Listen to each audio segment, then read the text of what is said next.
الحمد لله حمدا كثيرا كما أمر،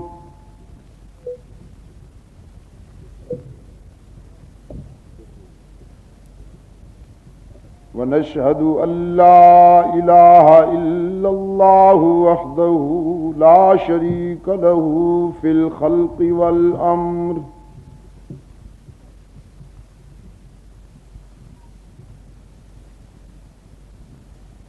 ونشهد أن سيدنا ومولانا محمدا عبده ورسوله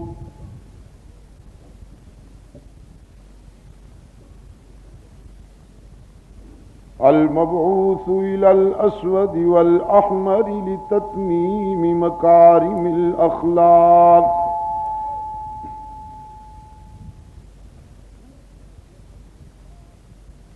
لا يخلق نبي ولا رسول بعده ولا أمة بعد أمتي،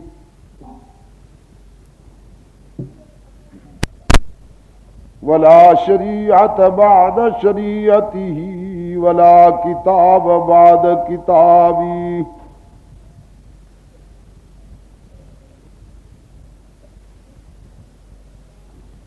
صلى الله تعالى عليه وعلى آله وأصحابه الذين هم خلاصة العرب، الذين هم خلاصة العرب العرباء وخير الخلائق بعد الأنبياء،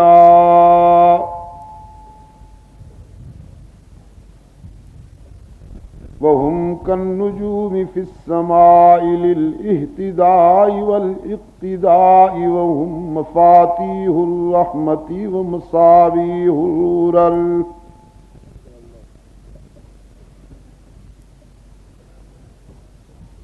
أعوذ بالله من الشيطان الرجيم. بسم الله الرحمن الرحيم.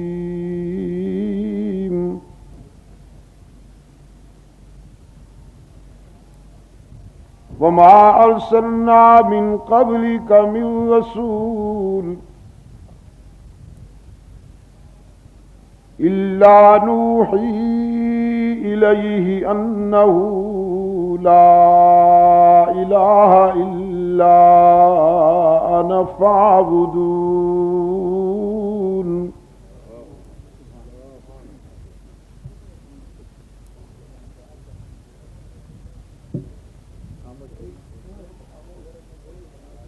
ألم تر أن الفلك تجري في البحر بنعمة الله ليريكم من آياته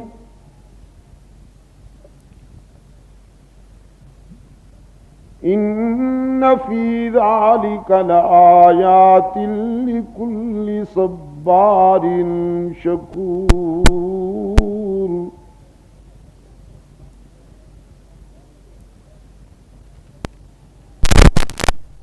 وإذا غشيهم موج كالظلل دعوا الله مخلصين له الدين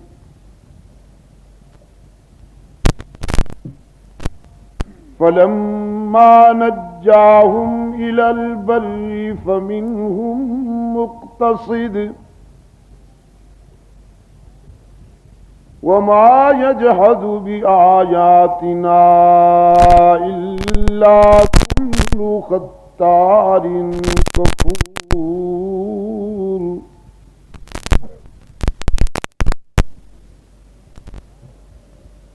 يا أيها الناس اتقوا ربكم واخشوا يوما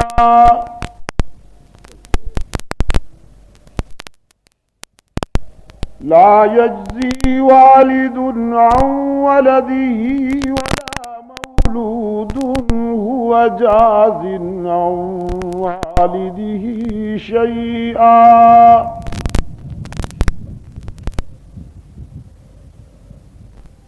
إن وعد الله حق فلا تغرنكم الحياة الدنيا ولا يغرنكم بالله الغرور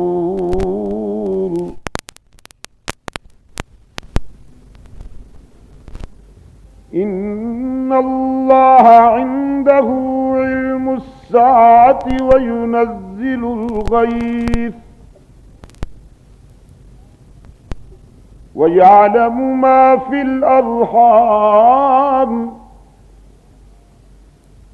وما تدري نفس ماذا تكسب غدا وما تدري نفس بأي أرض تموت إن الله عليم خبير صدق الله مولانا العظيم وصدق رسوله النبي الأمي الكريم ونحن على ذلك لمن الشاهدين والشاكرين والحمد لله رب العالمين.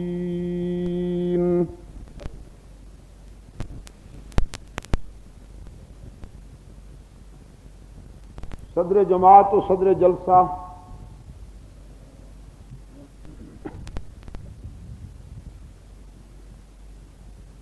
حضرت دین پوری صاحب زیدہ مجدہ،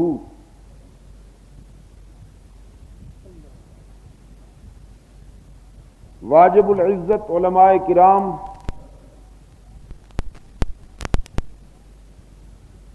گرامی قدر بزرگوں، رفقائے جماعت اور عزیز دوستو،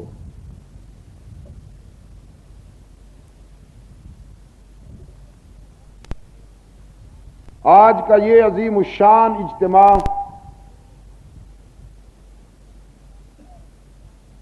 جو توحید و رسالت کانفرنس سے معنون ہے،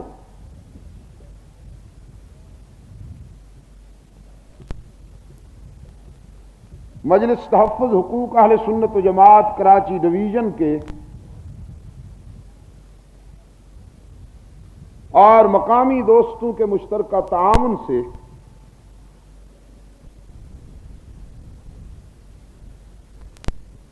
انعقاد پذیر ہے،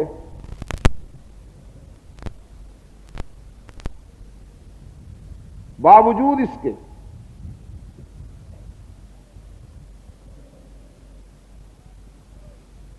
کہ آج کا یہ پروگرام قلب شہر میں ہونے کے بجائے ایک کنارے پر اور ایک لحاظ سے شہری آبادی سے قدرے دور ہے،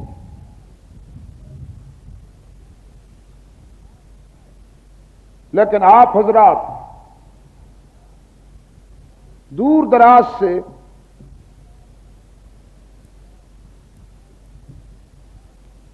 جس انہماک اور خلوص کے ساتھ یہاں تشریف لائے ہیں، مجھے آپ پر فخر ہے،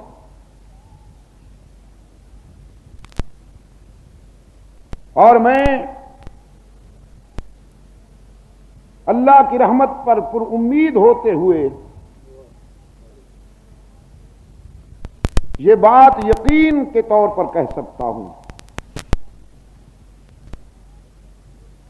کہ اگر آپ کی اس بیداری کو اللہ نے نظر بد سے بچایا اور آپ اپنے فکر اور اپنے نظریہ کے تحفظ کے لیے اسی رفتار کے ساتھ آگے بڑھتے رہے تو انشاءاللہ تاریکیاں چھٹ جائیں گی، اندھیرے پیوندے زمیں ہوں گے اور قرآن و سنت کی روشنی کا ہر طرف اجالا پھیل جائے گا۔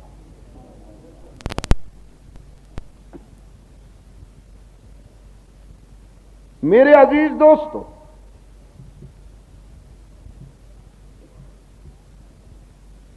جو آیے کریمہ آپ کے سامنے ابھی ابھی تلاوت کی گئی، اس میں ارشاد باری تعالی ہے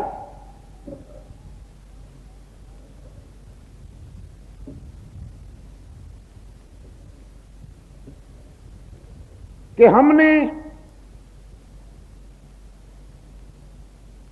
کوئی بھی پیغمبر روئے زمین پر ایسا نہیں بھیجا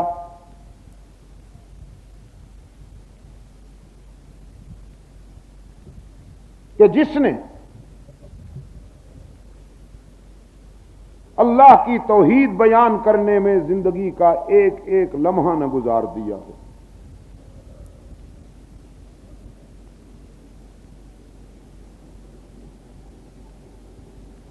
تمام انبیاء علیہم الصلاۃ والسلام یہی مشن لے کے آئے کہ وہ اپنے اپنے وقت میں انسانوں سے یہ منوائیں کہ انسانی جبین کے لیے خدا کے سوا کوئی مسجود نہیں، دستگیری اور مشکل کشائی کے لیے اللہ کے سوا کوئی ہر جگہ موجود نہیں، اس کے سوا کوئی کارساز نہیں، اور اس کے سوا کوئی علام الغیوب نہیں۔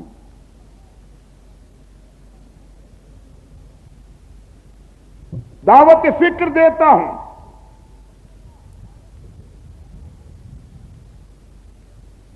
از آدم تا محمد صلی اللہ علیہ وسلم،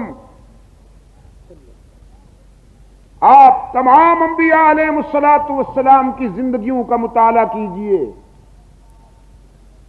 آپ کو ایک بھی نبی مجاور نہیں ملے گا، آپ جس بھی نبی کو دیکھیں گے مجاہد نظر آئے گا۔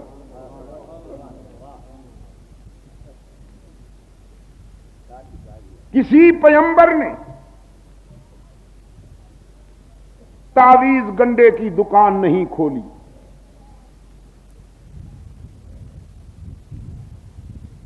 کسی پیغمبر نے اللہ کے کسی برگزیدہ بندے کی قبر پر رنگین اور جگمگاتی چادروں سے ڈیکوریٹ کر کے سادہ لو اور نادان انسانوں کا ذہنی اور معاشی استحصال نہیں کیا۔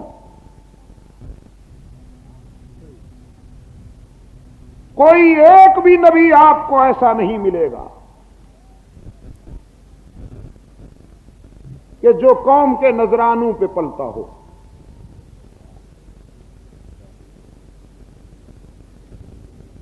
توحید بیان کی اور بنیادی نقطہ قوم کے سامنے یہ رکھا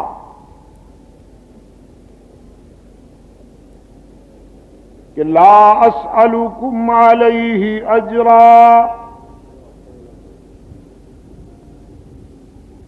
ان اجری الا علی اللہ،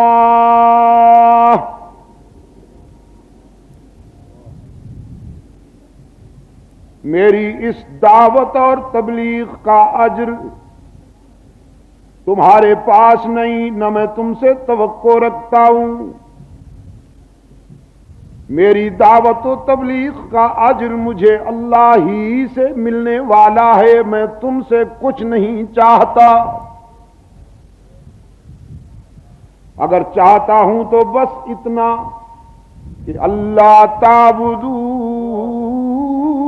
الا اللہ،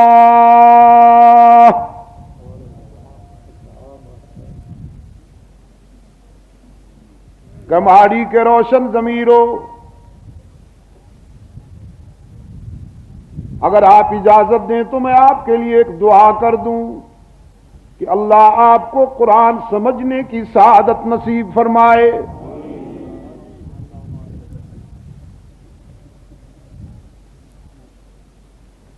جس دن آپ نے قرآن سمجھنا شروع کر دیا انشاءاللہ ٹوٹکوں قصے کہانیوں اور شعبدہ باز فنکاروں کی منڈیاں اجڑ جائیں گی۔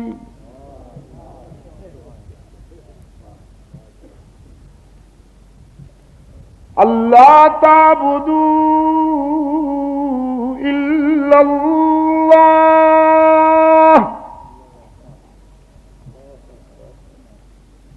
یہ اس پیغمبر کی دعوت و تبلیغ کا خلاصہ ہے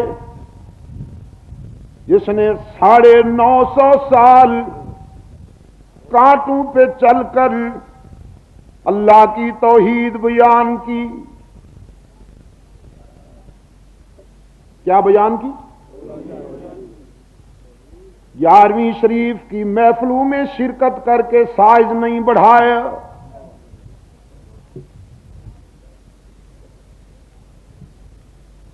پلیٹوں کے اردا گرد گھومنے میں زندگی نہیں گزاری، آستانہ پرست قوم، آستانہ پرست ہر جائیوں کو پکارا حضرت نوح نے۔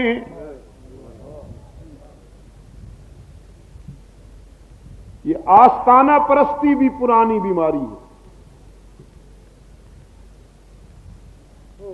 حضرت نوح علیہ السلام کے زمانہ میں 5 آستانے تھے۔ کتنے؟ 5 آستانے،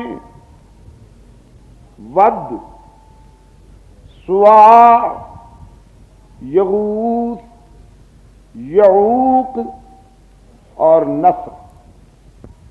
ایک مرتبہ پھر دوہرا دوں، ود، سوا، یغوث، یعوق اور نصر۔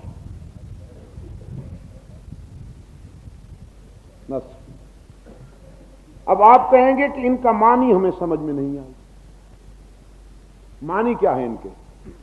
تو معاف کیجئے گا، اس قسم کے ہیولے جو ہر دور میں گھڑے جاتے ہیں، ضروری نہیں کہ ان کے معنی سمجھ میں آئیں، وہ آپ کو سمجھانے کے لیے نہیں ہوتے، وہ ضرورت مندوں کے لیے اسپیشل ٹریڈ مارک ہوتے ہیں۔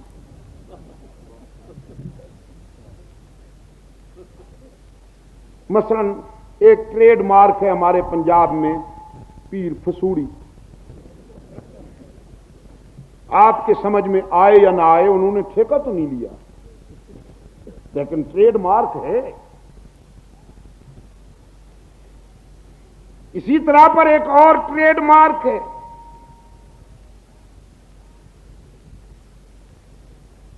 پیر گڑبڑ شاہ۔ اب آپ کی سمجھ میں آئے یا نہ آئے، لیکن ہے۔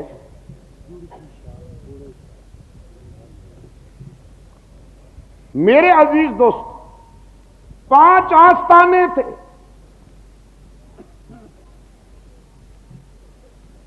اور ان 5 آستانوں پر جھنڈیاں لہرا کر بین الاقوامی یتیم مجاور بن کے بیٹھے تھے، اور سادہ لو انسانوں سے کہا جا رہا تھا پہلے ہمیں خوش کرو تو خدا راضی ہوگا، اگر ہمیں خوش نہیں کرو گے تو خدا نہیں ملے گا۔ ڈائریکٹ نہیں ملتا، انڈائریکٹ ملتا ہے۔ زینے کے بغیر تو آدمی مکان کی چھت پہ بھی نہیں چڑھ سکتا۔ یہ تھیوری بہت پرانی۔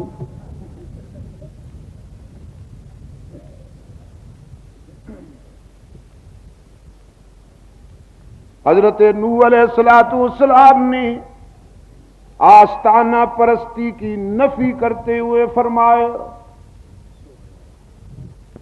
یہ تم سے کہتے ہیں خدا ہمارے سوا نہیں ملتا،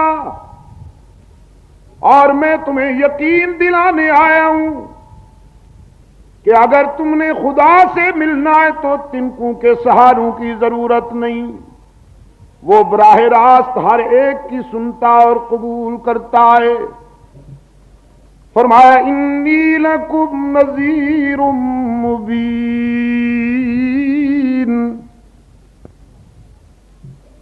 میں تمہیں خطرناک انجام سے ڈرانے آیا ہوں، خطرناک انجام سے۔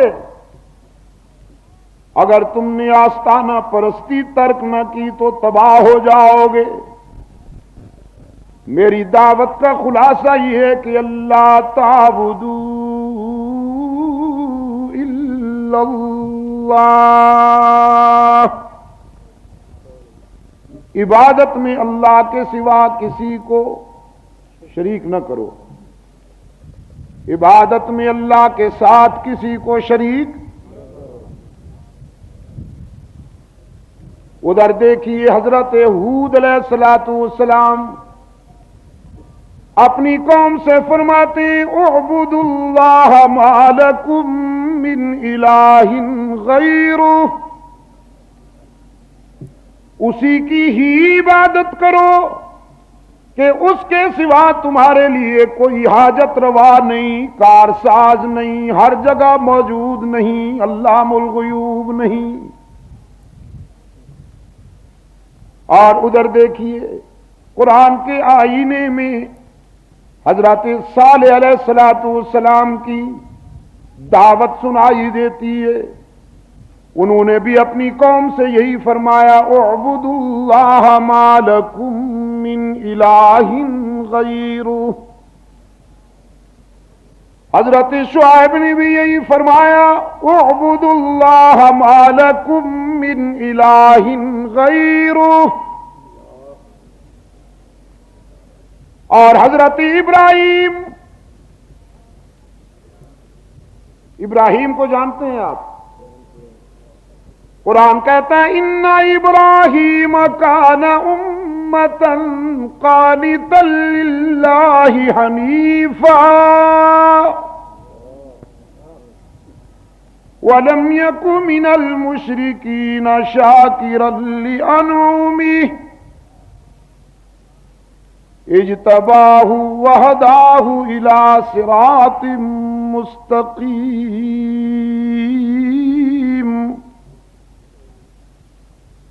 اکیلا ابراہیم ایثار اور قربانی کا اتنا بڑا باب مرتب کر گیا، ایثار اور قربانی کی اتنی وسیع تاریخ مرتب کر گیا، تنہا ابراہیم نے اتنی قربانیاں دے دی کہ پوری امت بھی ابراہیم کا مقابلہ نہ کر سکے۔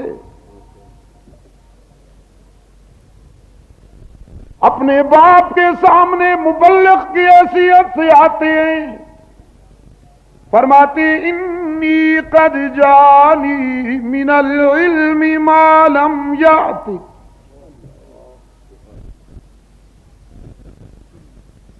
میں آفاقی علوم کی روشنی لایا ہوں، اجالوں کا نقیب ہوں، سویروں کا علم بردار ہوں، تمہیں کس سے کہانیاں نہیں سنانے آیا، تمہیں ٹوٹکے سنانے نہیں آیا۔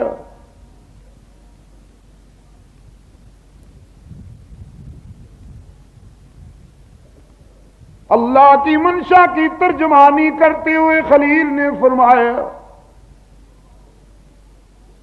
انی قد جانی من العلم ما لم یأتک فاتبعنی اہدک صراطا سویا، میری اتباع کرو، میں تمہیں یکجائی بنا دوں، ایسے سیدھے راستے پر لگا دوں اور ایسے دروازے تک پہنچا دوں کہ پھر کسی اور دروازے اور آستانے کی ضرورت ہی باقی نہ رہے۔ اقبال نے کہا نا وہ ایک سجدہ جسے تو گرا سمجھتا ہے ہزار سجدوں سے دیتا ہے آدمی کو نجات۔ وہ ایک سجدہ جسے تو گرا سمجھتا ہے 1000 سجدوں سے دیتا ہے آدمی کو نجات۔ اگر آپ نے حضور قلب و نظر سے ایک دروازے پر جبین جھکا دی اور اپنی جبین کو ایک دروازے کے سپرد کر دیا تو پھر زندگی بھر کے لیے در در کی جباسائی کی ذلتوں سے نجات مل جائے گی، کسی اور در کی طرف جانے کی حاجت ہی باقی نہیں رہے گی۔ براہیمی دعوت کا خلاصہ بھی یہی، اور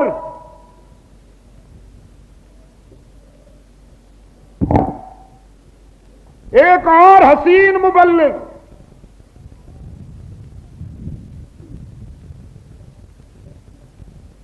پس دیوار زندہ بیٹھا ہے۔ کماری کے دوستو،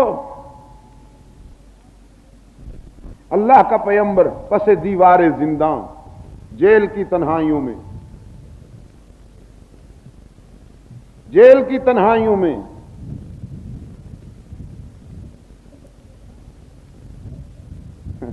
راہ حق میں انبیاء کو بھی جیل جانا پڑا،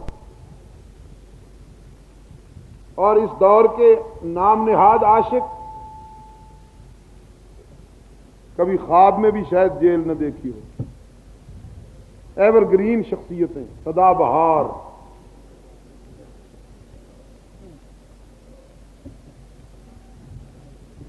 جیل میں بیٹھا اللہ کا پیغمبر،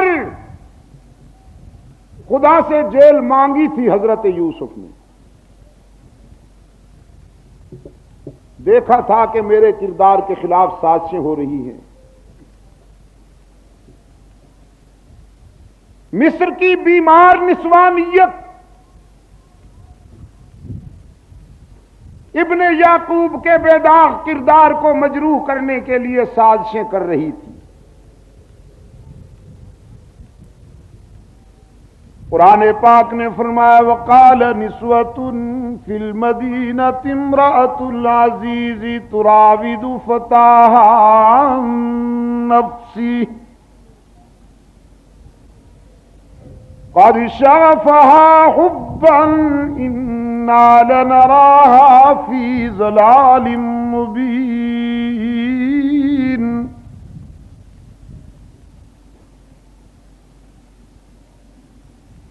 مصر کی بیمار نسوانیت کی طرف سے تانا ملا عزیز مصر کی بیگم کو، زرخرید غلام کو آئیڈیل بنا کر شہزادیوں کے ذوق کو بدنام کر دیا بد ذوق نے۔ کسی اپنے جیسے شہزادے سے لو لگاتی، کوئی بات تو تھی، جو بازار میں بکتا تھا اس کے ساتھ دل لگا بیٹھی ہے۔ توبہ توبہ۔ قرآن پاک نے فرمایا فلما سمعت بمکرہن ارسلت الیہن،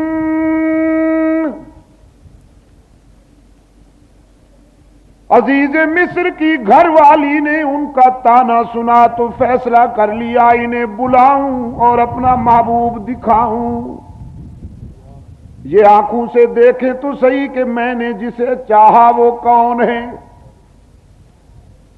دعوت نامے بھیجے، دسترخوان بچھائے اور دسترخوان کو سجایا ضروریات و لوازمات سے، پتہ نہیں قیمہ بھری کچوریاں، دودھ کا برف خانہ، فریری کی دال اور نہ معلوم کیا کیا۔ قرآن پاک نے اطلاع دی وَآتَتْ كُلَّ وَاحِدَةٍ مِّنْهُنَّ سِكِّینًا،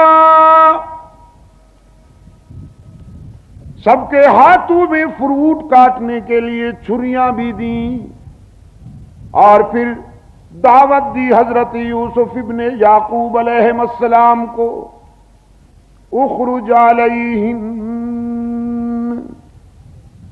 محبوبم ذرا باہر آئیے نا، یہ دیکھیں تو صحیح میرا محبوب کیسا ہے۔ قرآن پاک نے فرمایا فلما رأینہ اکبرنا، حضرت یوسف جو ہی خلوت سے جلوت میں آئے، معدے کی نظر سے دیکھنے والیاں بدحواس ہو گئیں۔ کس نظر سے؟ معدے کی نظر سے۔ نظریں بھی دو قسم کی ہیں نا، اس کو بھی ذرا دل کی گہرائی میں اترنے دیجیے۔ نظریں دو قسم کی ہیں، ایک ضمیر کی اور بصیرت کی نظر، اور ایک معدے کی نظر۔ معدے کی نظر سے جس نے بھی حسن پیغمبر دیکھا وہ ٹھوکر کھا گیا، اور ضمیر و بصیرت کی نظر سے جس نے بھی پیغمبر کو دیکھا وہ باکمال ہوا۔ اور جن کا ذکر اب ہو رہا ہے یہ معدے کی جنس نہیں تھی، معدے کی جنس ہی تو تھی جب ہی تو دسترخوان پہ بیٹھی ہے۔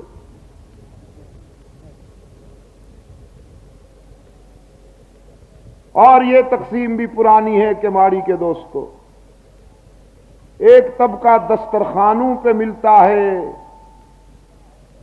اور ایک طبقہ میدانوں میں ملتا ہے۔ کچھ دسترخوان والے ہیں اور کچھ میدان والے ہیں۔ اب دسترخوان والوں کی سنیے، قرآن پاک نے فرمایا فلما رأینہ اکبرنہ وقطعن ایدیہن، اس نے نبوت کو دیکھتے ہی حواس کھو بیٹھی اور چھریوں سے اپنے ہاتھ کاٹ بیٹھی۔ وَقُلْنَا حَاشَ لِلَّهِ مَا هَٰذَا بَشَرًا، اور قسمیں کھا کھا کے کہنے لگی ہم نے تو سمجھا تھا بشر ہوگا، لیکن بخدا یہ بشر نہیں، ان ھذا الا ملک کریم، یہ تو کوئی بہت بڑا نوری ہے، بہت بڑا نوری ہے۔ معدے کی نظر سے پیغمبر کو دیکھا، ٹھوکر کھا گئی کہ نہیں؟ اور ٹھوکر کیا کھائی؟ نبی کی بشریت کا انکار کر بیٹھی۔ انہوں نے بھی پیغمبر کو معدے کی نظر سے دیکھا تو نبی کی بشریت کا انکار کر بیٹھی۔ یہودیوں نے پیغمبر کو بدنیتی کی نظر سے دیکھا، حضرت عزیر کی بشریت کا انکار کر گئے۔ نصرانیوں نے حضرت عیسیٰ کو بدنیتی کی نظر سے دیکھا، حضرت عیسیٰ کی بشریت کا انکار کر گئے۔ پہلے کہا نبی خدا کے بیٹے ہیں، پھر کہا ہم بھی خدا کے بیٹے ہیں۔ وقالت اليہود عزیر ابن اللہ وقالت النصارى المسیح ابن اللہ، پہلے کہا کہ عزیر خدا کا بیٹا ہے، حضرت عیسیٰ خدا کا بیٹا ہے، الیاذ باللہ، پھر کہا وقالت الیہود والنصارى نحن ابناء اللہ، ہم بھی خدا کے بیٹے ہیں۔ یہ بیماری بہت پرانی ہے، پہلے نبی کو نور کہا پھر خود نورانی بن گئے، بہت پرانی بیماری ہے۔ یہودیوں نے حضرت عزیر کی بشریت کا انکار کیا، عیسائیوں نے حضرت عیسیٰ کی بشریت کا انکار کیا، اور مصر کی عورتوں نے حضرت یوسف کی بشریت کا انکار کیا۔ کیوں؟ اس لیے کہ انہوں نے اپنی ذات پر نظر ڈالی۔ جب اپنی ذات پر نظر ڈالی اور اپنے کردار کے آئینے میں بشریت کو پرکھنا چاہا، تو اپنے کردار کے آئینے میں ان کو اپنے جھوٹ، اپنا مکر، اپنا فریب، اپنا حرام خوری، ہرجائی پن اور اپنی بدبودار زندگی نظر آئی، تو کہنے لگے بشر تو ہم جیسے ہوتے ہیں، نبی بشر نہیں ہوتا۔ اب ان سے کون کہے کہ آپ کو کس احمق نے بشر کہا؟ آپ تو بشر کے ڈھانچے میں پلے ہوئے جانور ہیں، غلاف بشر میں خلاف بشر۔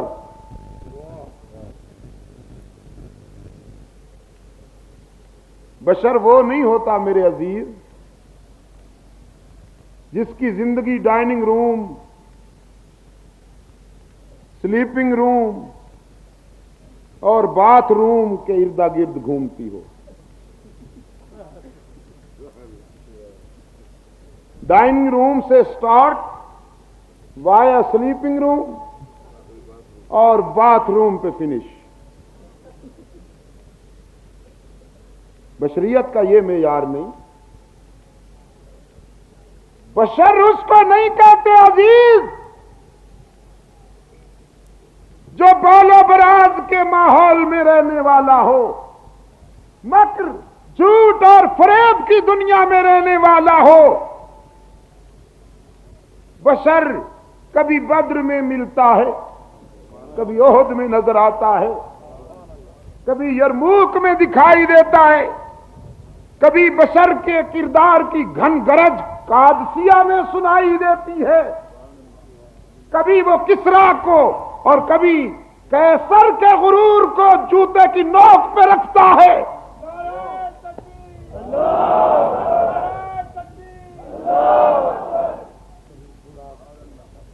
بشر پھر سن لیجئے،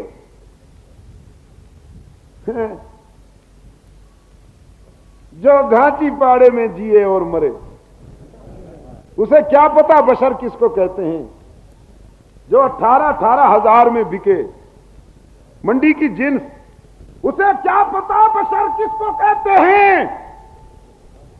ارے جو قربانی کا نام سن کر، ایثار کا نام سن کر لرز اٹھے،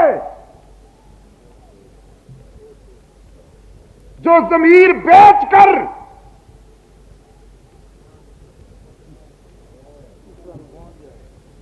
شوربہ حاصل کرے، اسے کیا پتا بشر کس کو کہتے ہیں؟ میں کہا کرتا ہوں کسی کی عظمت کو پہچاننے کے لیے بھی عظمت ضروری ہے۔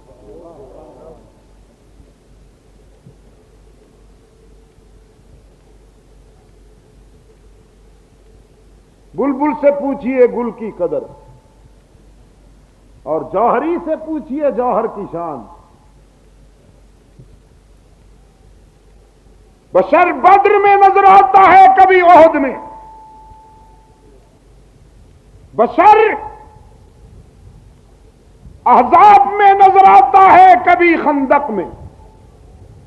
بشر خیبر میں نظر آتا ہے، کبھی یرموک میں۔ بشر قادسیہ میں نظر آتا ہے، کبھی عراق اور ایران میں نظر آتا ہے، اور کبھی براق پہ بیٹھا ہوا عرش بری پہ نظر آتا ہے۔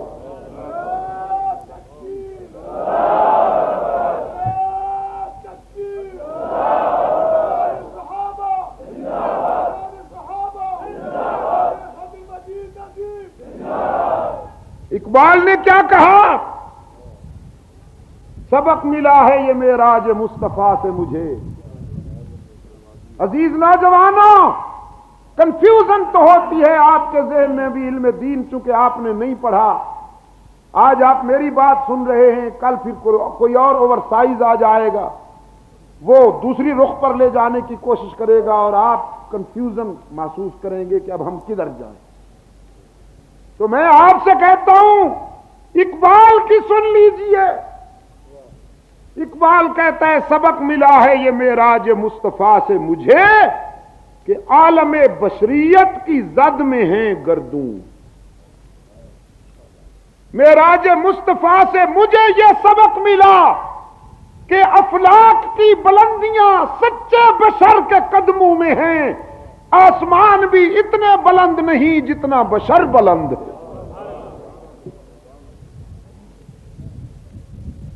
لیکن یہ بات اسے سمجھ میں آئے گی جو مقام بشر سے آشنا ہوگا، یہ بات اسی کو ہی سمجھ آئے گی کہ جو مقام بشر سے آشنا ہوگا۔ تو میرے عزیز دوستوں کہہ یہ رہا تھا آپ سے، مصر کی بیمار اور تو نے حضرت یوسف علیہ السلام کا حسن دیکھا، ٹھوکر کھا گئی۔ میں نے کہا جو حسن یوسفی کو نہ پچا سکیں، ان کی روحانی نسل حسن مصطفی کو کیوں کر پچا سکے۔ یوسف بہت حسین تھا لیکن رحمت للعالمین کا تو مقابلہ نہیں کہ یوسف حسین ہے اور حضور احسن ہے، یوسف جمیل ہے، حضور اجمل ہے، یوسف شریف ہے، حضور حسن یوسف دم عیسیٰ ید بیضاداری، حسن یوسف دم عیسیٰ ید بیضاداری، آچ خوبا ہما دارند تو تنہا داری۔ اور اب دارالعلوم دیوبند کے بانی حضرت نانوتوی کی زبان میں بھی سنیے، فرماتے ہیں سب سے پہلے مشیت کے انوار سے نقش روئے محمد بنایا گیا۔ سب سے پہلے مشیت کے انوار سے، احتیاط دیکھیے نا، الوہیت نا مشیت، سب سے پہلے مشیت کے انوار سے نقش روئے محمد بنایا گیا، پھر اسی نقش سے مانگ کر روشنی بزم کونوں مکان کو سجایا گیا۔ روشنی ہاں اس کے زلفوں سے مستی لے کر راتوں کو دے دی تو سیاہ ہو گئی، اس کے دندان اقدس سے تابانی لے کر ستاروں کو دے دی تو چمکنے لگے، اس کی جبین کی طلعت سے سویرا لے کر صبح کو دے دیا تو رنگ آشنا ہو گئی، اس کے تبسم کا کچھ حصہ لے کر جنت کو دے دیا تو مچل اٹھی، اس کے غضب کا کچھ حصہ جہنم میں ڈال دیا تو بھڑک اٹھی، اس کے قیام سے بلندیاں لے کر آسمان کو دے دی تو بلند ہو گئے، اس کی گفتگو سے کچھ زاویے انادل کو دے دیے تو چہکنے لگے، اس کے پسینے کا تعطر گلشن میں ڈالا تو مہکنے لگے، اس کی خاموشی سے سکوت لیا تو کائنات کو سناٹا مل گیا۔ وہ حسن بے مثال میرے پیش نظر ہے کہ ذرے بھی دیکھ لیں تو طواف نظر کریں۔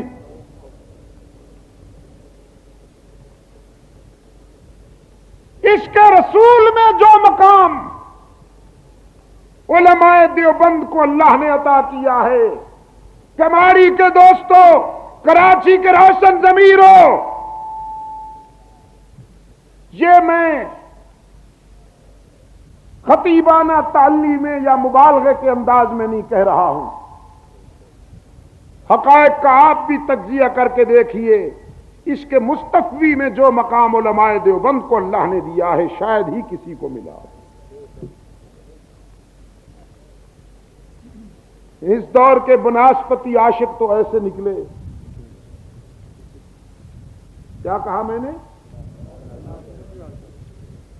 کہ دعویٰ ہے عشق رسول کا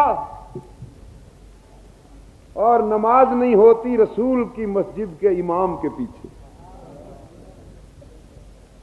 واش کو شالہ نظر نہ لگے،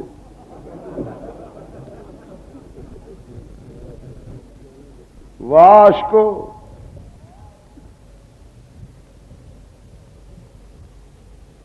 مجنو ایک دن کتے کے پاؤں چوم رہا تھا،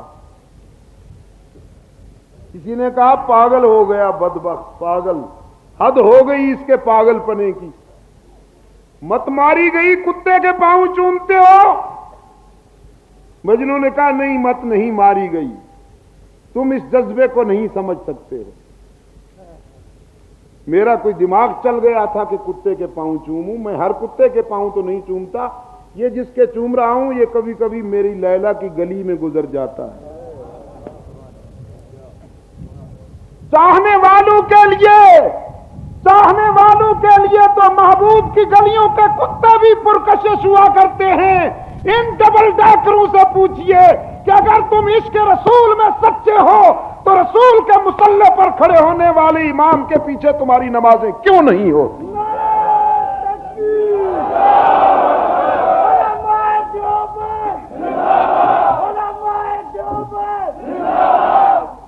ہاں جبھی تو عشق رسول نے تمہیں کمزور کر دیا۔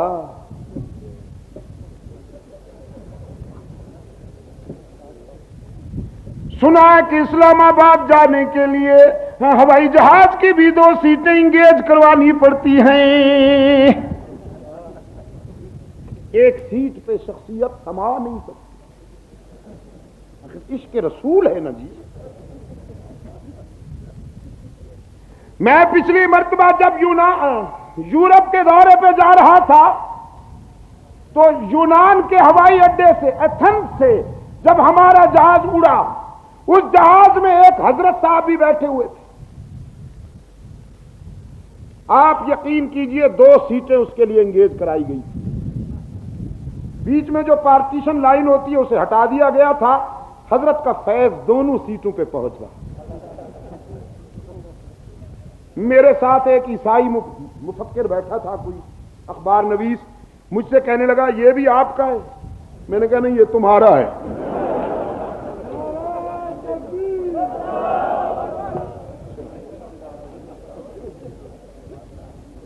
میں نے کہا اسلام کو ان ڈبل ڈیکروں کی ضرورت نہیں۔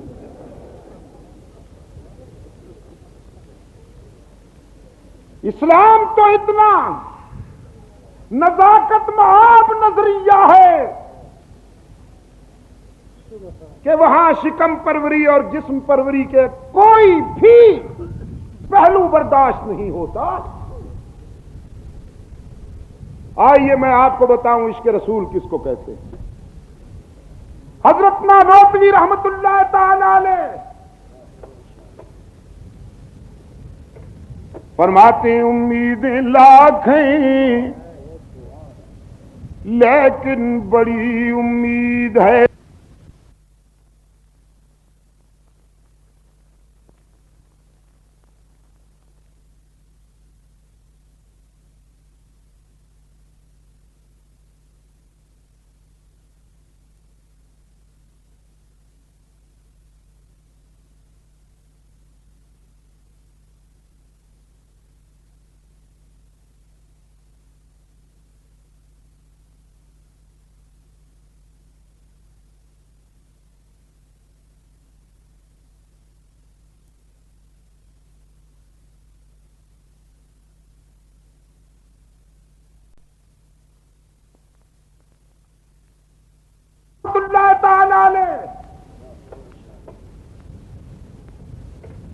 فرماتے ہیں امیدیں لاکھ ہیں لیکن بڑی امید ہے یہ، امیدیں لاکھ ہیں لیکن بڑی امید ہے یہ کہ ہو سگان مدینہ میں میرا نام شمار، جیوں تو ساتھ سگان حرم کے تیرے پھروں، اور مروں تو کھائیں مدینہ کے مجھ کو مرغ اور مار۔ خدا بندہ زندگی آرزو سے عبارت تو ہے ہی، لیکن میری سب سے بڑی آرزو یہ ہے کہ مدینہ کے کتوں میں میرا نام شمار ہو جائے۔ جب تک جیوں سگانے حرم کے ساتھ پھروں، اور جب موت آئے تو وہیں مر جاؤں، تاکہ میرے جسم کو وہیں کے مرغ و مار کھا جائیں۔ اور بناسپتی جنس وہ کہتی ہے رسول کے مصلے پر تو وہابی کھڑے ہوئے ہیں، ادھر ارشاد ہوتا ہے رسول مختار کل ہے، اس کو سارا اختیار ہے، وہ جو چاہیں کر دیں، اور ادھر کہتے ہیں ان کے مصلے پر وہابیوں نے قبضہ کر رکھا۔ اس اختیار کے بھی صدقے جاؤں، فنکارو تمہاری گفتار کے بھی صدقے جاؤں۔ جھوٹ کے پاؤں نہیں ہوتے نا، جھوٹ کے پاؤں نہیں ہوتے۔ میرے عزیز دوستو، کچھ بیمار پرانے تھے جنہوں نے کہا تھا کہ رسول کے بعد رسول کے مصلے پر غلط لوگ آ گئے، ان کی امامت صحیح نہیں تھی۔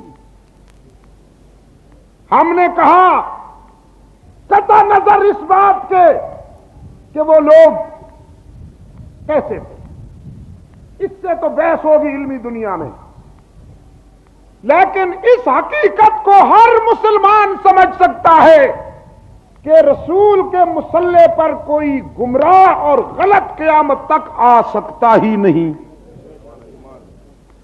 یہ ایمان ہے کہ نہیں؟ اب اس کے لیے بھی کوئی دلائل دینے کی ضرورت ہے؟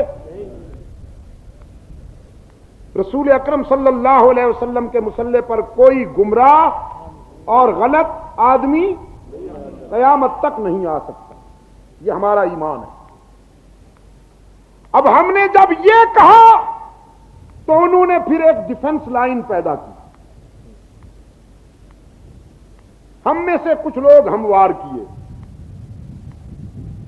ان سے کہلوایا کہ تم کہو آج جو امام کھڑے ہیں یہ صحیح نہیں ہیں، ان کے پیچھے نمازیں نہیں ہوتی، تاکہ وہ ہمارا موقف سچا ثابت ہو جائے کہ اگر آج رسول کے مصلے پر غلط لوگ آ سکتے ہیں تو اس وقت بھی غلط لوگ آ گئے تھے۔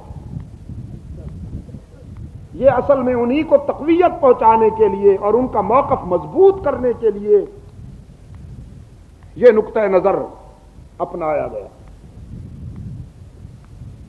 لیکن بحمد اللہ تعالی جن کے دل و نگاہ اس کے رسول سے روشن ہیں، وہ کل بھی کہتے تھے، آج بھی کہہ رہے ہیں اور قیامت تک کہتے رہیں گے کہ ہر مصلی پر گمراہ آ سکتا ہے، لیکن مسجد نبوی کے محراب میں رکھے ہوئے مصلی پر قیامت تک کوئی گمراہ نہیں آ سکتا۔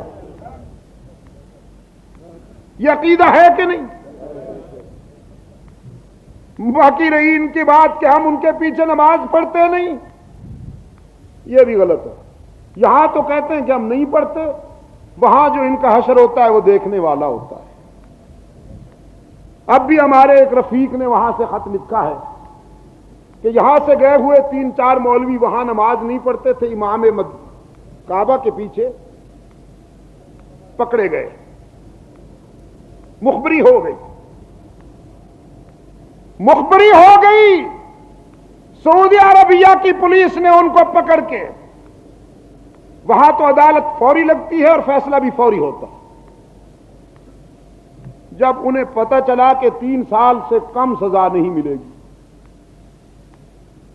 تو کسی نے کہا میری ٹانگیں دکھتی تھی، کسی نے کہا میری کمر میں درد تھا، کسی نے کہا میرا سر دکھ رہا تھا، میں تو پڑھتا ہوں جی، آئندہ بھی پڑھوں گا۔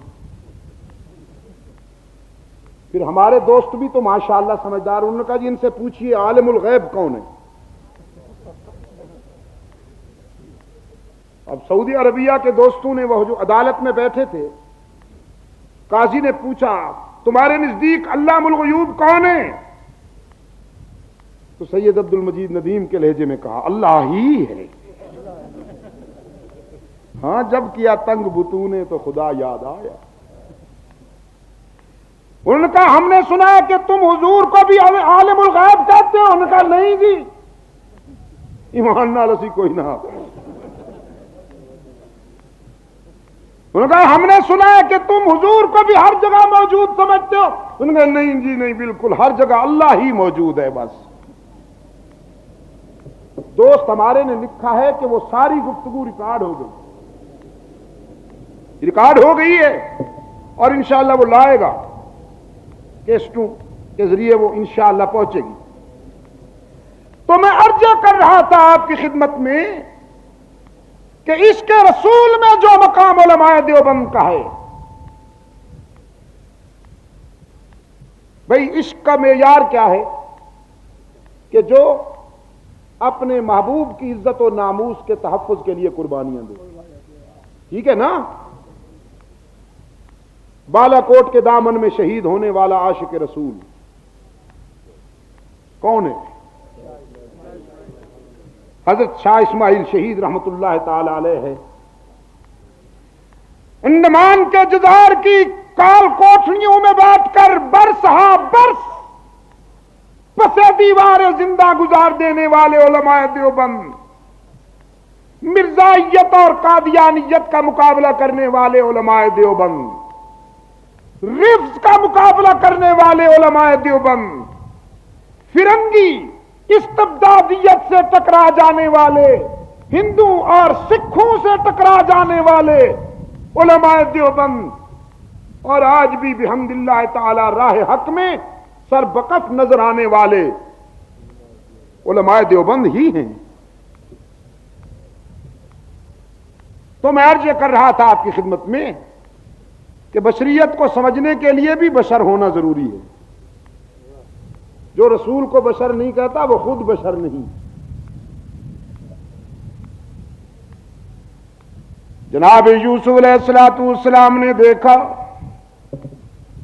سازشیں عروج پہ ہیں، رب العالمین کے حضور التجا کی، رب السجن احب الی مما یدعوننی الیہ،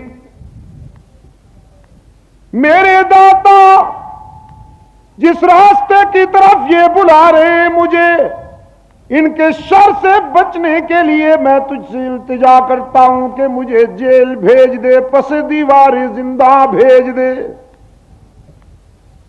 حق تعالی نے فرمایا ہم نے اپنے پیغمبر کی التجا قبول کی۔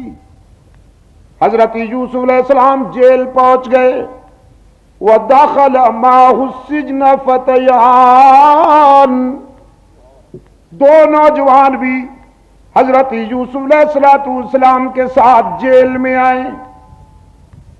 ان دونوں نے اپنا اپنا خواب بیان کرتے ہوئے حضرت یوسف علیہ السلام سے تعبیر پوچھی۔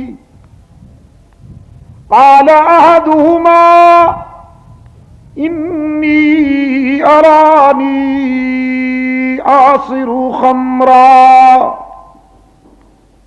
وقال الآخر انی ارانی احمل فوق رأسی خبزا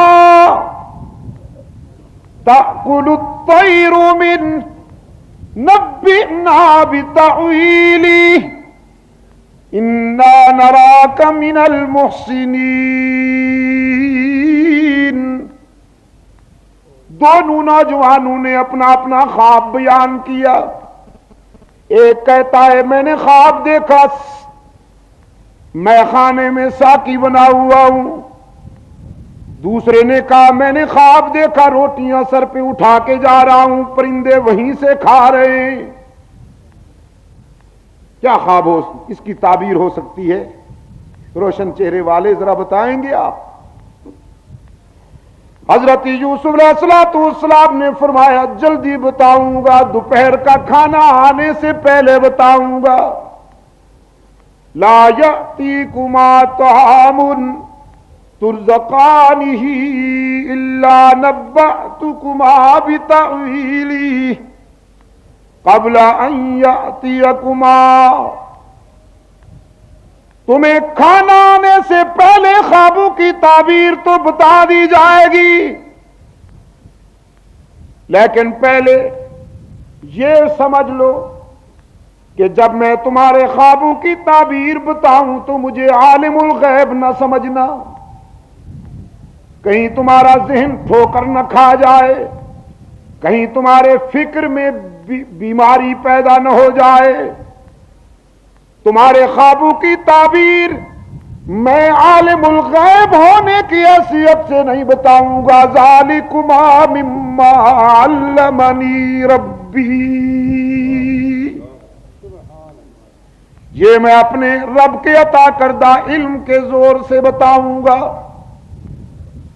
لیکن اپنے خوابوں کی تعبیر سننے سے پہلے ذرا مجھے تبلیغ کا حق ادا کرنے دو. پہلے تبلیغ ہوگی پھر تعبیر بتاؤں گا. کچھ سمجھ میں آیا آپ کے؟ پہلے تبلیغ پھر تعبیر. اور یہاں کیا ہوتا ہے؟ پہلے نذرانہ پھر تعویذ. اور یار لوگ کہتے ہو بدبختو کچھ لے کے آسو تے کچھ لے کے جاسو, بادشاہ خالی ہاتھ آسو تے خالی ہاتھ جاسو. یہ پتہ نہیں کیڑے سپارے بھی آئے تھے, میں نے آج تک نہیں سمجھا.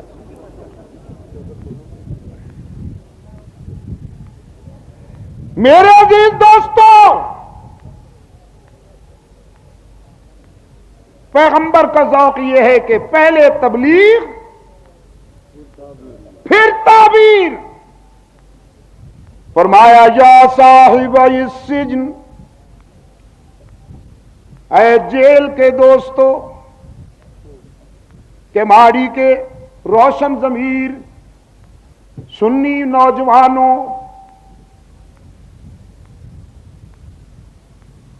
سنی پتہ کون ہوتا ہے؟ موحد. جو موحد نہیں وہ سنی نہیں ہو سکتا. آپ سمجھیں میری بات کہ نہیں؟ اور یہ میرا بھائی بتائے گا اب آپ کو کہ سنت کیا ہے اور بدعت کیا ہے. میں بات طویل نہیں کرنا چاہتا اس لیے کہ کہیں ان کا حق نہ مارا جائے.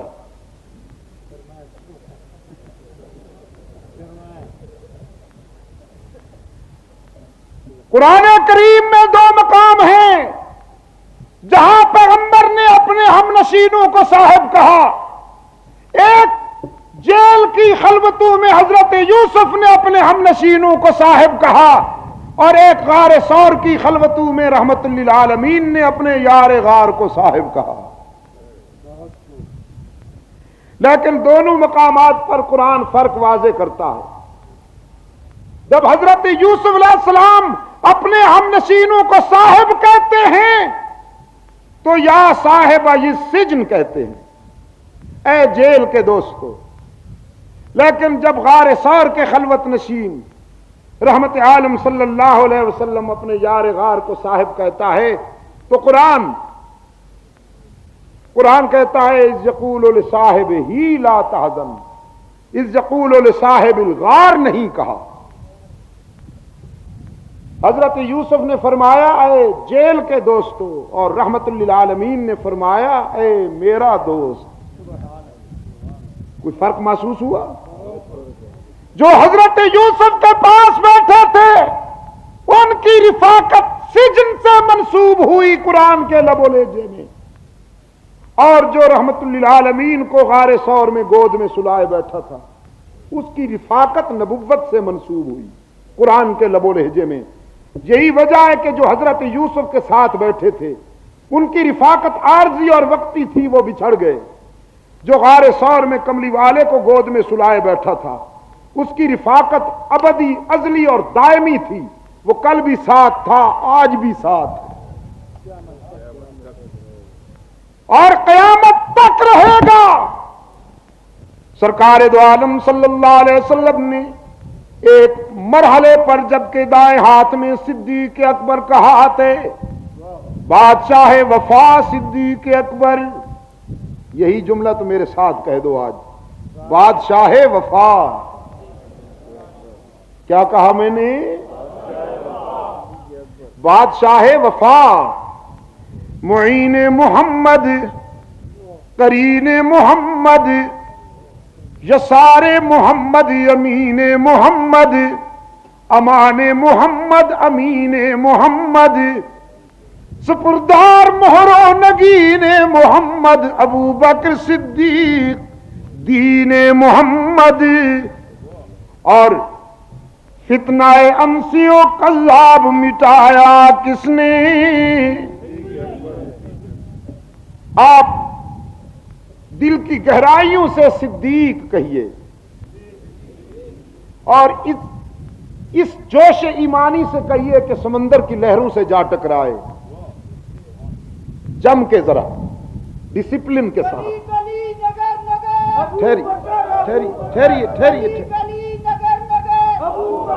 ٹھہرو، فتنہ انسی و قلاب مٹایا کس نے؟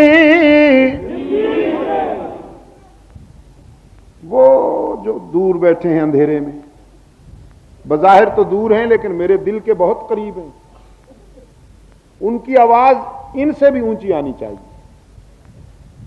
فتنہ انسی و قلاب مٹایا کس نے؟ زور ردت کا زمانے سے ہٹایا کس نے؟ فارس و روم کو مٹی میں ملایا کس نے؟ اور کفر کو موت کا پیغام سنایا کس نے؟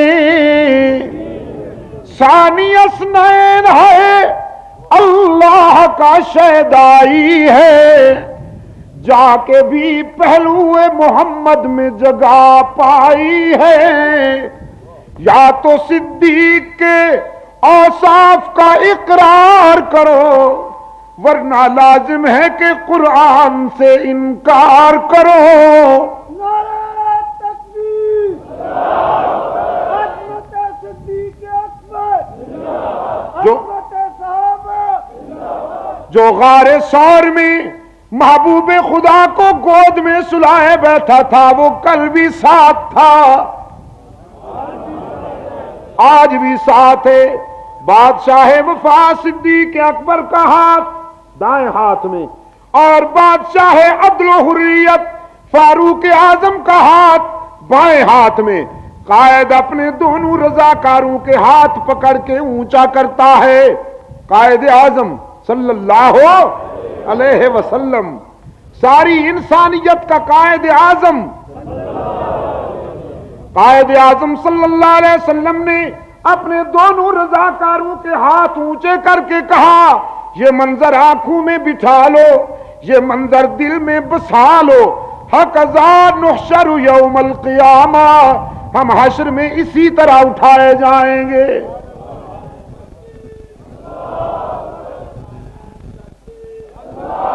تو آپ میرے ساتھ کہیے نا ذرا، مصطفیٰ کا ہم سفر۔ آواز ڈھیلی آئی، بھول رہے ہو، حالانکہ میں نے تو کہا تھا حشر میں بھی یہی آواز بلند کریں گے ہم، یہ ماٹو ہے ہمارا، یہ سلوگن ہے، مصطفیٰ کا ہم سفر۔ ڈسپلن نہیں ابھی تک، اور یہ آواز حلق سے نکل رہی ہے، ضمیر سے نہیں آ رہی۔ مصطفیٰ کا ہم سفر، ابو بکر، ابو بکر، ذرا جم کے مصطفیٰ کا ہم سفر۔ میرے عزیز بچے بھی اسے یاد کر لیں، جب سکول جایا کرے تو 15-20 اکٹھے، ان سے کہہ رہا ہوں جو صدیق اکبر کے غلام اور رضاکار ہیں، وہ یہی کہتے جایا کریں، ایک ان میں لیڈر بن جائے آگے، باقی پیچھے، مصطفیٰ کا ہم سفر، یہی کہتے جاؤ اور گلیوں میں روشنی پھیلاتے جاؤ، واپس آئے تو یہی کہتے آؤ، جاؤ تو یہی کہتے جاؤ۔ چلیے سکول میں مت کہو، شاید کوئی ٹیچر بیمار ہو، اس بیچارے کی بائیں پسلی میں ٹیس اٹھے، اور گلی گلی، نگر نگر، عمر عمر، عمر عمر، گلی گلی، نگر نگر، یہ بھی سنجیدہ بات کر رہا ہوں۔ گلیاں اور نگر اسی وقت تک آباد ہیں کہ جب عمر ہو، عمر نہ ہو تو قبرستان بنتے ہیں، گلیاں اور نگر ختم ہو جاتے ہیں، گلیاں اور نگر اسی وقت ہیں جب تک کہ عمر ہے۔ اور اب آگے بڑھ کر ایک بات کہتا ہوں کہ جو عمر سے آشنا نہیں وہ جیتے جی قبرستان میں پہنچ جاتے ہیں، چنڈیاں لہرا کر مست قلندر، سب کچھ اندر، دما دم، نہ دھوکہ نہ غم، کمائیں گے احمق، کھائیں گے ہم۔ یہ نکمی جنس، پوری دنیا کا سروے کر لو، خدا کی قسم، دس از پروڈکشن آف پاکستان، پوری دنیا میں آپ کو یہ جنس کہیں نہیں ملے گی، صرف پاکستان میں۔ جس کا دماغ خراب ہوتا ہے، جس کو اور کوئی کاروبار نہیں ملتا، وہ کوئی قبر تاڑ لیتا، اور اگر کوئی قبر خالی نہ ملے تو خواب دیکھ لیتا ہے۔ خواب میں حضرت صاحب میرے تشریف لائے اور انہوں نے فرمایا کہ اب تک تو میں چھپا ہوا تھا، لیکن اب ضروری ہو گیا ہے کہ میں ظاہر ہو کر لوگوں کی حاجت روائی کروں، مشکل کشائی کروں۔ اب تم یہاں مجاور بن کے بیٹھ جاؤ اور جھنڈیاں لہراؤ، لوگوں سے کہو نذرانے لایا کریں، جمعرات کو قوالی بھی ہوا کرے، ورنہ پھونک مار کے سارے علاقے کو جلا دوں گا۔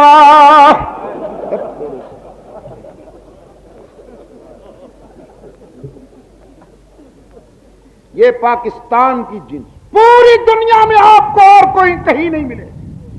ساری کائنات کے مسائل، ساری دنیا کے معاملات اللہ کے حکم پر چلتے ہیں، پاکستان کے معاملات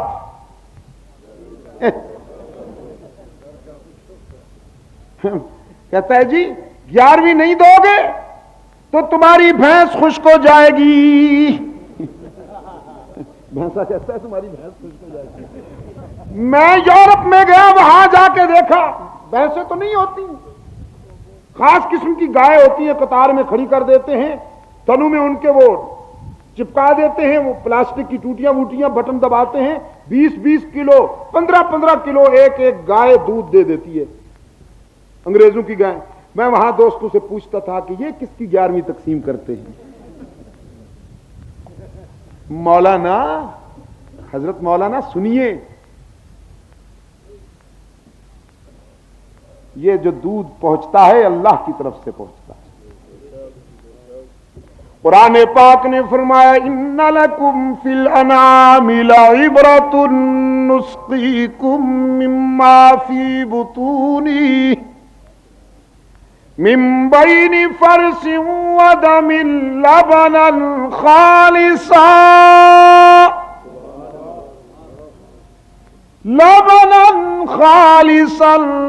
سائغا للشاربین، سیاہ رنگ کے جانور، بدبودار گوبر، سرخ رنگ کے خون کے درمیان میں سے خوش رنگ اور خوش ذائقہ دودھ پلانے والا کون؟ اور ایک بات آگے بھی کہتا جاؤں حضرت مولانا سے کہ 11ویں حضرت پیر عبد القادر گیلانی کی ضرورت نہیں، آپ کی اپنی ضرورت ہے۔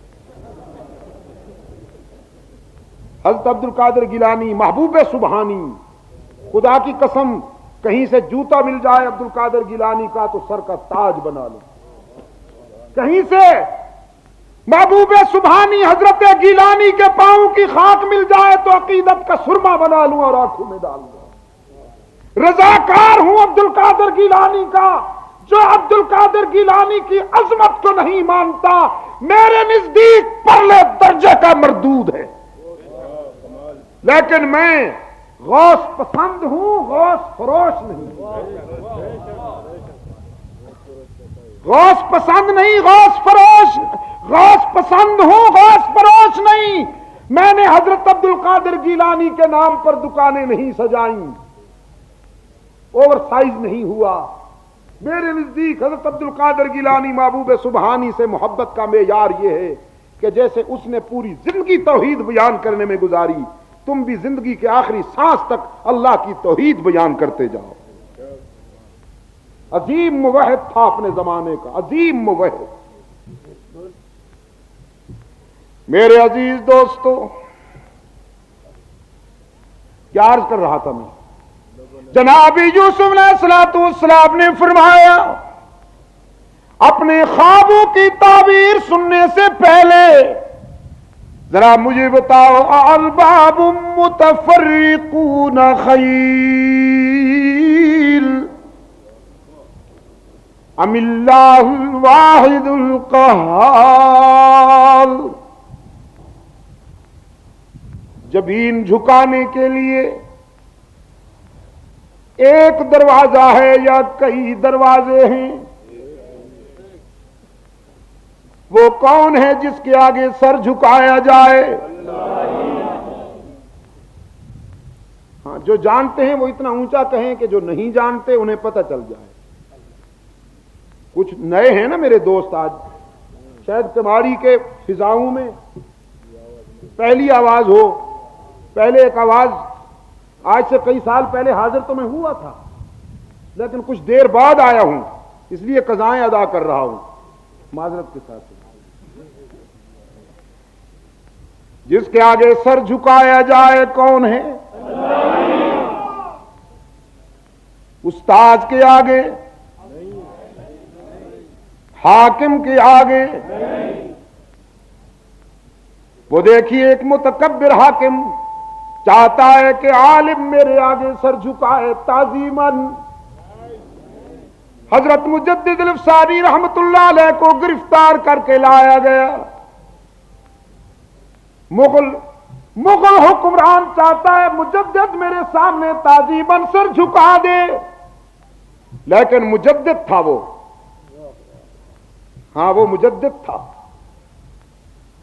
اسے بھی پتا تھا کہ مجدد کی جبین ہر جائی نہیں، شاید میرے سامنے آسانی سے نہیں جھکے گا، تو اپنے دربار کے سامنے والی دیوار میں ونڈو بنائی اور درباریوں سے کہا اس ونڈو سے گزارو مجدد کو، کہ گزرتے ہوئے جب سر جھکائے گا تو ہم اسی کو سجدہ سمجھ لیں گے.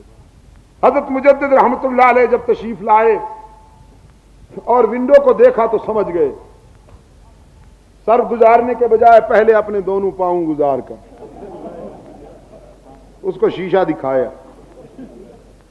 اس کو آئینہ دکھایا اور پھر سر نکال کے سر بلند ہو کر کھڑے ہو گئے کہ میرا سر فٹ بال نہیں ہے کہ در در پہ بھٹکتا پھرے، یہ انسان کا سر ہے، صرف اللہ ہی کے آگے جھکنا جانتا. اور فنکار کیا کہتا ہے؟ فنکار کہتا ہے تعظیمی سجدہ بادشاہ، تعظیمی. اسی بھی تے اللہ دے پیارے دے اگے جھکنے ہیں جی، تاں کی ہویا شو تعظیمی. ایک مولوی صاحب نے مجھے تنگ کیا، اس قدر تنگ کیا، میں نے دلائل دیے بھائی تعظیمی سجدہ اگر کسی کے آگے گنجائش ہوتی، انسان تعظیم کے عنوان سے اگر کسی کے آگے سر جھکا سکتا تو پھر اللہ کے بعد سب سے بڑی ہستی رحمت للعالمین کی ہے. صحابہ تعظیماً حضور کے آگے سر جھکاتے، ٹھیک ہے کہ نہیں؟ اچھا، مولوی صاحب جب ریفرنس دیتا ہے تو حضور کا نام نہیں لیتا، کہتا ہے حضرت یوسف کے آگے بھی بھائیوں نے سر جھکایا تھا. امتی ہے حضور کا، ریفرنس لاتا ہے حضرت یوسف. پہلے آپ یہ بتائیے کہ ہم حضور کی شریعت کے پابند ہیں یا حضرت یوسف علیہ السلام کی شریعت کے پابند ہیں؟ حالانکہ وہ سر جھکانا اللہ کی حکمت بالغہ کے مطابق کوئی اور مفہوم رکھتا ہے، یہ مروجہ سجدہ نہیں ہے، وہ خدا کی اپنی حکمت تھی، اللہ نے اپنی حکمت بالغہ کے مطابق اسے برداشت کیا۔ لیکن آج کے لیے ہمیں تو اپنے اعمال و افعال کا ریفرنس حضور کی شریعت سے لینا ہوگا نا۔ بھائی اگر یہاں ہمارے میاں سلیم صاحب ادھر عزیز نوجوان ہیں، یہ دکان کھول لیں اور ان کے کریانہ سٹور پر سارے سودے ملے، لیکن ان کا بیٹا صابن کی ٹکیا لینے کے لیے ان کی دکان پر آنے کے بجائے، اپنے باپ کی دکان پر آنے کے بجائے اگر کسی اور کی دکان پہ جاتا ہوا نظر آئے تو کیا سمجھا جائے گا؟ نا جی نا، نہیں جی نہیں، میں بتاتا ہوں دو پہلو، ایک یہ کہ یہ سودا اس کے باپ کی دکان پر ہے نہیں، اور یا پھر اس کی اپنے باپ سے بنتی نہیں۔ ہم نے اس سے کہا ماتم نہ کرو تو اس نے کہا فسکت وجہ نہیں آیا۔ حضرت ابراہیم علیہ السلام کی بیوی نے یوں نہیں کیا تھا، چہرہ نہیں پیٹا تھا، حالانکہ وہ چہرہ پیٹنا ماتمی چہرہ پیٹنا نہیں ہے، وہ تو متعجبانہ انداز میں جیسے عورتوں کی عادت ہے، کوئی یوں کرتی ہے، کوئی یوں کرتی ہے، کوئی یوں کرتی ہے، تو حضرت ابراہیم علیہ السلام کی اہلیہ نے بھی فرط حیرت میں یوں کیا، جس کو قرآن فسکت وجہ سے معنون کرتا ہے۔ ہم نے اس سے کہا ماتم کا ثبوت تو اس نے کہا حضرت ابراہیم کی بیوی نے چہرہ پیٹا تھا۔ ہم نے اس سے کہا سجدے تعظیمی سجدے کا ثبوت تو یہ حضرت یوسف علیہ السلام کے پاس پہنچ گئے، تو معلوم ہوا کہ یا رسول اللہ کی شریعت میں ان کو اس مسئلے کا حل ملا نہیں، اور یا پھر رحمت للعالمین سے بن آئی نہیں۔ بن آئی ہوتی تو حضور کے درود پر اکتفا ہوتا، یہ نیا درود نہ گھڑا جاتا۔ الصلاۃ والسلام علیک یا حبیب اللہ۔ دیکھو یہ درود شریف وہ ہونا چاہیے جی ذرا سر بھی لگے، سپیکر بھی ہوئے، سپیکر نہ ہوئے تو پھر نہیں۔ والا آلک و اصحابک یا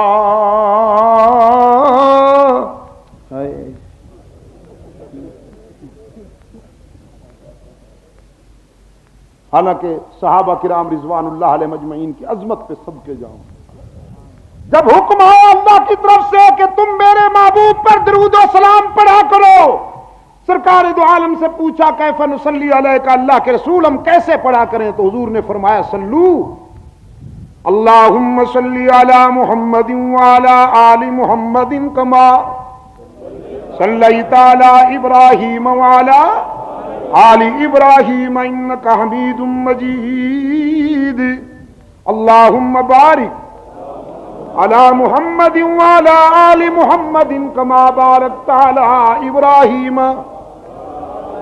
وعلی آل ابراہیم انک حمید مجید۔ اللہ کو یہ درود پسند ہے یا وہ؟ نماز میں اللہ نے کون سا درود پڑھنے کا حکم دیا؟ اگر کوئی نماز میں یہ درود پڑھنے کے بجائے وہ شروع کر دے تو اللہ کو کون سا درود پسند ہے؟ یہی نماز میں آپ یہی پڑھتے ہیں نا، قیام کر کے پڑھتے ہیں نا؟ جی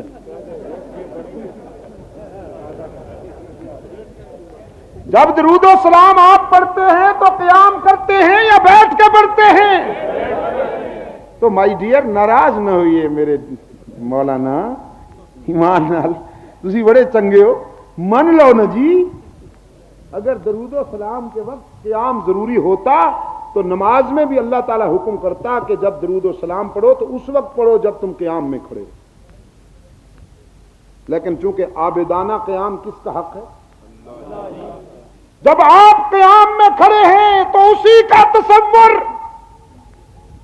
جب آپ رکوع میں جاتے ہیں تو اسی کی تسبیح، جب آپ سجدے میں جاتے ہیں تو اسی کی تسبیح، لیکن جب آپ قعود میں ہیں، قعدے میں ہیں، بیٹھ گئے ہیں، تو اب اللہ نے فرمایا کہ اب احترام کے ساتھ میرے محبوب پر درود و سلام بھی پڑھو، کہ جب تک میرے محبوب پر درود و سلام نہیں پڑھو گے تمہاری نماز مکمل ہی نہیں ہوگی، میں تمہاری نماز قبول ہی نہیں کروں گا۔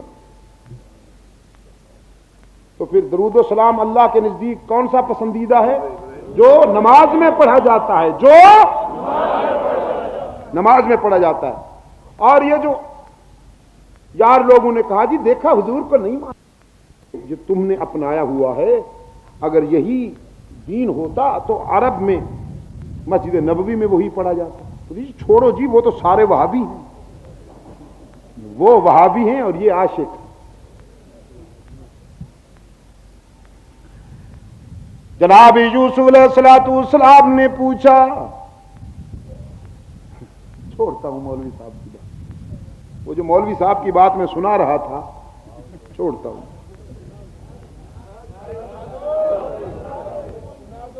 میں نے اس کو کہا بھائی سجدہ اللہ کا حق ہے بس، غزینی تعظیمی اس قدر تنگ کیا اس نے کہ میں نے تنگ آ کے پوچھا، اچھا مولانا تعظیمی بوسے کے بارے میں آپ کا کیا خیال؟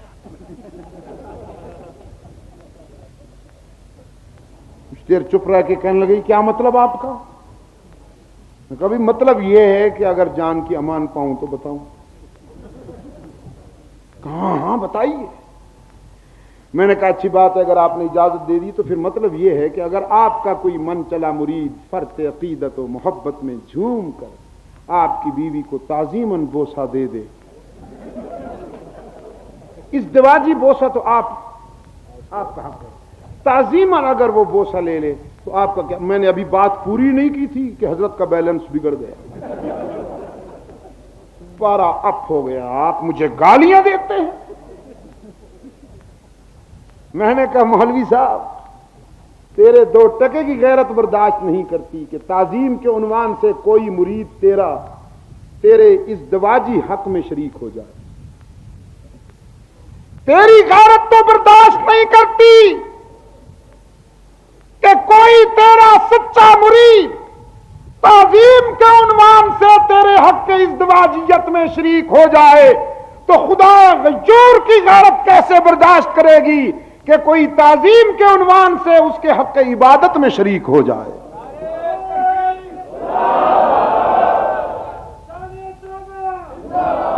بزرگان دین کی عظمت برحق، ان کی ولایت برحق، ان کی کرامت برحق، لیکن سجدہ کس کا حق ہے؟ اکبر اسی لیے تو کہتا ہے کہ ہو جس میں عبادت کا دھوکہ مخلوق کی وہ تعظیم نہ کر،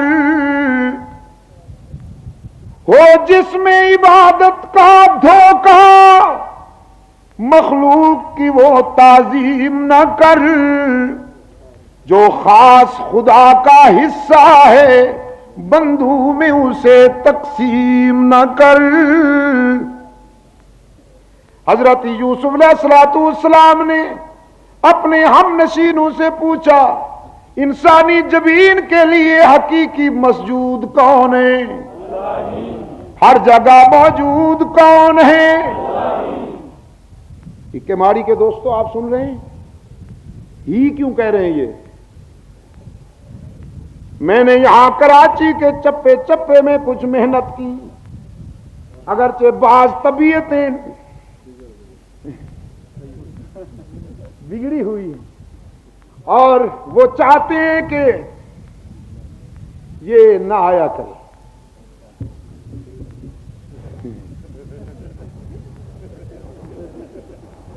آج کل خاص پیغامات بھیجے جاتے ہیں، اس کا جلسہ مت رکھواؤ اس کی تقریروں میں۔